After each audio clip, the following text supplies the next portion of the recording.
Hello friends, আবার আমি নতুন একটি গল্প নিয়ে ফিরে এলাম। গল্পটি ভালো লাগলে লাইক এবং কমেন্ট করবে এবং আমার চ্যানেলটিকে সাবস্ক্রাইব করে আমার পাশে থাকবে। পুরো গল্পটি শুনবে। শিলিগুড়ি কলেজের প্রথম বর্ষের ছাত্রী আমি। কলেজের হোস্টেলের একটা ঘরে আমি আর আমার 3 বান্ধবী লিজা, তিন্নি আর রুমা থাকি। কলেজের চারপাশে সুন্দর চা বাগান আর প্রচুর মহিলা শ্রমিক কাজ করছে। প্রকৃতির সমস্ত রূপ যেন ভগবান এখানেই বর্ষণ করেছেন। দেখলে চোখ দুটিও সার্থক হয়। আমরা সবাই রোজ সময় পেলে চা বাগান বেড়াতে যাই, তাই সেখানকার মোটামুটি সমস্ত শ্রমিকদের চিনে ফেলেছিলাম। একদিন একটা অচেনা মুখ দেখে চোখ পড়ে গেল সেই মহিলার চোখে। কিন্তু এই দৃষ্টি আমার যেন বহুদিনের চেনা। মহিলাটির ঘোলাটে দুটি চোখে সে কি জিঘাংসা! তবু আমি যেন তাকে চিনি। ডান চোখের নিচের এই কাটা দাগ, না, আমি ওকে চিনি। কিন্তু কি করে? কোথাও ওকে দেখেছি? না, তা কি করে হয়? উনি তো আজকেই এলেন। আর তাছাড়া আমি এই হোস্টেলে আছি 3 মাসও হয়নি। তাহলে আর ভাবতে পারছি না। আজকের মতন ফিরে যাই। সেই মতন সবাইকে নিয়ে ফিরে এলাম হোস্টেলে। রাতে আমার ভীষণ জ্বর এলো। জ্বরের মধ্যে প্রলাপও বকলাম। বোধহয় তারপর আর কিছু মনে নেই। জ্ঞান ফিরল ভোরবেলা। পাহাড়ি অঞ্চল, তাই তখনও ঠিক সকাল হয়নি। জানালা দিয়ে বাইরেটাও ঠিক করে দেখা যাচ্ছে না। ঘরের মধ্যেও অন্ধকার। হাতড়ে ফোনটাও হাতের কাছে পাচ্ছি না যে আলো জ্বালব। মাথা গরম হয়ে যাচ্ছিল। ইচ্ছে তো করছিল চিৎকার করে এক্ষুনি বাকি সবাইকে ডেকে দিই, কিন্তু নিজেকে শান্ত রেখে এবার দরজা খুলে বাইরে বেরিয়ে এলাম। কেউ তখনও ঘুম থেকে ওঠেনি বোধ হয়। কেমন একটা অজানা আতঙ্ক গ্রাস করলো আমায়। হঠাৎ করেই মনে হলো, এ কি, আমি কোথায় দাঁড়িয়ে আছি? এটা তো আমার কলেজের হোস্টেল নয়, এ তো একটা পুরনো রাজপ্রাসাদ। আমি এখানে কি করে এলাম? এক্ষুনি তো হোস্টেলে ছিলাম, কিন্তু এই রাজপ্রাসাদ, এই সমস্ত ঘর। হঠাৎ করে মনে হলো একজনকে দেখলাম। চকিতেই মনে পড়ে গেল, ওনাকে তো আমি কাল চা বাগানে দেখেছিলাম। উনি এখানে কি করে এলেন? কাছে এগিয়ে যেতেই দেখলাম কেউ নেই, কিন্তু বড্ড চেনা চেনা লাগছে সব কিছু। কিন্তু কি করে? তারপরে হঠাৎ একটা শব্দ হতেই পেছন ফিরে দেখি আমি সেই কলেজের হোস্টেলেই আছি। তাহলে কি দেখলাম এই কয়েকটা মুহূর্ত? হয়তোবা মনের ভুল। মাথাটা কেমন যেন করে উঠল। দেখলাম আমার বান্ধবীরাও উঠে পড়েছে, তাই ওদের নিয়ে চা বাগানে বেড়াতে চলে গেলাম। কিছু তো একটা রহস্য আছে ওই চা বাগানের মহিলাটির মধ্যে, যা আমাকে জানতেই হবে। সেই মতন সকালের প্রাতরাশ সেরে ঘুরতে গেলাম চা বাগানে। আজকেও সেই মহিলাটিকে দেখে দাঁড়িয়ে পড়লাম। জিজ্ঞাসা করলাম ওনাকে, আপনার নাম কি? এর আগে তো আপনাকে দেখিনি, নতুন এসেছেন বুঝি? কিন্তু উনি আমার উত্তর দেওয়ার আগে আমাকে প্রশ্ন করে উঠলেন, তুমি সেই দাসী, তাই না? বলো। আমি কিছুই বুঝতে পারছিলাম না। আমি আর দাসী? আমার বাবা যথেষ্ট ধন সম্পদশালী, তো দাসী হওয়ার কোনো প্রশ্নই ওঠে না তাহলে। হঠাৎ করে বান্ধবীদের ডাক শুনে চলে যেতে হলো মনের মধ্যে একরাশ খটকা নিয়ে। রাতে শুয়ে শুয়ে একটা অদ্ভুত স্বপ্ন দেখলাম। এ তো সেই রাজবাড়ি, কিন্তু এখন সেটা পুরনো লাগছে না। বেশ সুন্দর ঝাড়বাতি দিয়ে সাজানো, ঝকঝক করছে রাজবাড়ি। কিন্তু এ কি দেখছি আমি? এ তো আমি নিজে। কয়েকজন প্রহরী আমাকে দাসী হিসাবে নিয়ে আসছে টানতে টানতে। আর দেখতে পেলাম না। নিজের চোখ থেকে চোখের পাতা খুলে গেল। বোধহয় সব অন্ধকার দেখলাম। তারপর মনে পড়ল, রাতে ঘুমানোর সময় আমি নিজেই আলো বন্ধ করে ঘুমিয়েছিলাম। সকাল হতে বেরিয়ে পড়লাম সেই পুরনো রাজবাড়ির খোঁজে। হঠাৎ একটা বিজ্ঞাপন চোখে পড়ল। সেই রাজবাড়ির ছবি আছে, আর লেখা আছে যে একদিন ওই রাজবাড়িতে থাকতে পারবে, তাকে ওই রাজবাড়িটা কয়েকটা টাকার বিনিময়ে দিয়ে দেবেন। এ তো মেঘ না চাইতেই জল। কিন্তু একটা ব্যাপারে খটকা লাগলো, এত বড় রাজবাড়ি এই কয়েকটা টাকার বিনিময়ে কেনই বিক্রি করবে কেউ? কি ওই রাজবাড়ির রহস্য? জানতেই হবে আমাকে। রহস্যের টানে আমার মনও পাড়ি দিতে চাইলো অচেনার উদ্দেশ্যে। পরের দিন ভোর ভোর রওনা হলাম রাজবাড়ির উদ্দেশ্যে। খুঁজে খুঁজে রাজবাড়ি পৌঁছাতে পৌঁছাতে 9টা বেজে গেল। কত রহস্য লুকিয়ে আছে এই রাজবাড়িতে ভাবতে কেমন শিহরণ খেলে গেল আমার। রাজবাড়ির সামনে আগাছা জন্মেছে, শ্যাওলা আর পচা পাতার মাঝে কত কি যে লুকিয়ে আছে।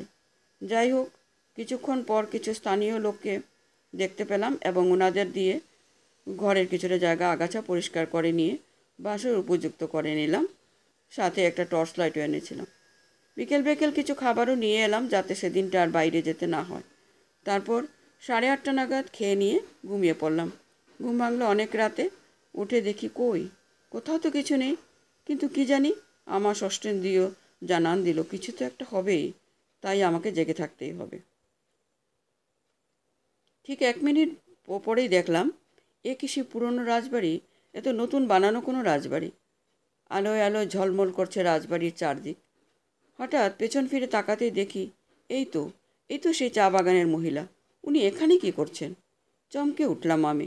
তারপর হঠাৎ দরজার দিকে চোখ ফিরতেই বুঝলাম এখনও চমক বাকি আছে। এ তো আমি নিজেই। সেই দিনের স্বপ্নের মতন আজকেও সেই দৃশ্য। কয়েকজন প্রহরী আমাকে দাসীর মতন টানতে টানতে নিয়ে আসছে। আহ, গলায় কি অসহ্য যন্ত্রণা করছে। মনে হচ্ছে যেন আমি ওই দাসীর মধ্যেই বিলীন হয়ে আছি। আর এই মহিলাটি রাজার পাশে দাঁড়িয়ে হাসছেন। কি নিষ্ঠুর সেই হাসি, যেন কত জন্মের শত্রু আমি। চিৎকার করতে গেলাম কিন্তু পারছি না। মনে হচ্ছে আমাকেও কেউ বেঁধে রেখেছে। তারপর আমার আর কিছু মনে নেই। সকালে উঠে দেখলাম সেই পুরনো রাজবাড়ির সেই ঘরটাতেই আছি যেখানে কাল রাতে ঘুমিয়েছিলাম। তাহলে পুরোটাই কি আমার স্বপ্ন? যাই হোক, মাথাটা তখনও যন্ত্রণাতে ছিঁড়ে যাচ্ছে। যাই হোক, আর একটা দিন থেকে দেখা যাক কি হয়। সকালটা কোনো রকমে কাটিয়ে দিলাম। সন্ধে হতে না হতে ঘুমিয়ে পড়লাম, যাতে রাতে জেগে থেকে মনের অনুসন্ধিৎসা দূর করতে পারি।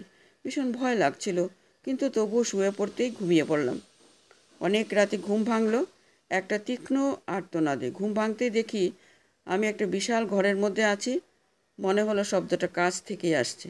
উঠে গিয়ে দেখলাম শব্দটা আসছে রাজবাড়ির বিচার সভা থেকে। দেখলাম সেটা আমি ছিলাম যে এই শব্দটা করছিলাম। আমি মানে তো আর এখনকার আধুনিক সেই আমি নই, এ হলো সেই দাসী আমি। হঠাৎ করে মনে হলো আমি নিজের মধ্যে নেই, আমি হলাম সেই দাসী। সামনের দিকে তাকিয়ে দেখি সাদা কুর্তি পরে আমার অবয়বটাও আছে, কিন্তু তাতে যেন প্রাণ নেই। কিছু বুঝতে পারছিলাম না, শুধু এটা বুঝতে পারছিলাম আমার ভীষণ যন্ত্রণা করছে ঘাড়ে। আমি আর সহ্য করতে পারছিলাম না। তারপর অন্য সব দাসীর সঙ্গে আমাকেও দাসী মহলে নিয়ে যাওয়া হলো। কিন্তু রাজবাড়ির লোকেদের অত্যাচার, বিশেষত চা বাগানের দেখা সেই মহিলার আদেশ আমি সহ্য করতে না পেরে একদিন বিষ খেয়ে আত্মহত্যা করতে যাচ্ছিলাম। কিন্তু এ কী করে সম্ভব? কি হচ্ছে কিছু বুঝতে পারছিলাম না। আর তারপর যন্ত্রণায় মাথাটা ছিঁড়ে যাচ্ছে। ভোরের আলো আস্তে আস্তে ফুটে উঠেছে। চোখ খুলতেই দেখলাম যেখানে ছিলাম সেখানেই আছি। শুধু ভীষণ মাথা ব্যথা করছে। যখন মাথা ব্যথা কিছুটা কমলো, বাইরে বেরিয়ে এলাম। কিছুক্ষণ ঘুরতে ঘুরতে একটা চা দোকান দেখলাম। চা দোকানিকে এ ব্যাপারে বলতে ওই রাজবাড়ির ইতিহাস জানতে পারলাম। নিজের মতো করে বলছি, সালটা 1521। এক প্রকার দুঃখকে সহায় করে জন্মেছিলাম আমি বিলাসপুর গ্রামের এক ছোট্ট কুঁড়ে ঘরে। জন্মের পরেই আমার নাম রাখা হয় জর্ষিনী। ছোটবেলা খুব একটা আনন্দে অতিবাহিত না করতে পারলেও অভাব কাকে বলে তা জানতাম না। নেহাত কম বয়স আর শিক্ষা না পাওয়ার কারণে বোধহয় জানতাম না অভাব কী। ছোট থেকে বাড়ির মোটামুটি সব কাজে পটু ছিলাম আমি, আর বেশ মিশুকে হওয়ার জন্য গ্রামের সকলের নয়নের মণি হয়ে উঠেছিলাম আমি। তবে যেই দেখতো সেই বলতো, যার এমন রূপ গুণ সে কিনা জন্মালো এক হত দরিদ্রের ঘরে। আরে তোর তো রাজার ঘরে জন্মানো উচিত ছিল রে, তাও বা হলি নামের একই দশা। আমি শুধুই চুপ করে তাদের কথা শুনতাম আর মনে মনে খুব হাসতাম। তিল তিল করে সকলের সামনে সুখ দুঃখ নিয়ে বেড়ে উঠলাম আমি। বড় হতে আস্তে আস্তে বুঝলাম অভাব কাকে বলে। আমার যখন 14 বছর বয়স, রাজার পাইক এসে কিনে নিয়ে গেল আমাকে। বাবা মায়েরা করুণ আর্তনাদ উপেক্ষা করে অনেক বাধা দেওয়ার চেষ্টা করেছিলাম আমি, কিন্তু কোনো কথা শুনেনি ওরা। রাজার দাসী মহলের প্রধান ছিলেন রাজার মা কর্মাবাই। ডান চোখে নিচে একটা কাটা দাগ ছিল, যা ওনার মানসিকতার স্বাক্ষর। তিনি ভীষণ জেদি রাগী প্রকৃতির ছিলেন। তার বাক্যের বাণ বর্ষণে যে কেউ নিজ মৃত্যু কামনা করতে বাধ্য তার অধীনে থাকার চেয়ে। আমার ক্ষেত্রে তাই হয়েছিল। সহ্য করতে না পেরে আত্মহত্যা করেছিলাম আমি। সে মৃত্যু ছিল এক মর্মান্তিক মৃত্যু। আমার অতৃপ্ত আত্মা সেদিন থেকেই আছে ওখানে। শোধ আমিও তুলেছিলাম রাজবাড়ির সকলের উপর। তবুও রয়ে গেছিলাম বোধহয় সত্যিটুকু জানানোর জন্য।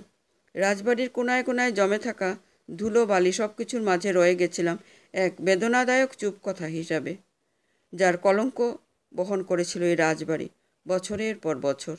তারপর সেই রাজবাড়ি ভেঙে আবার নতুন করে চায়ের কারখানা তৈরি করা হয়েছিল বোধহয়।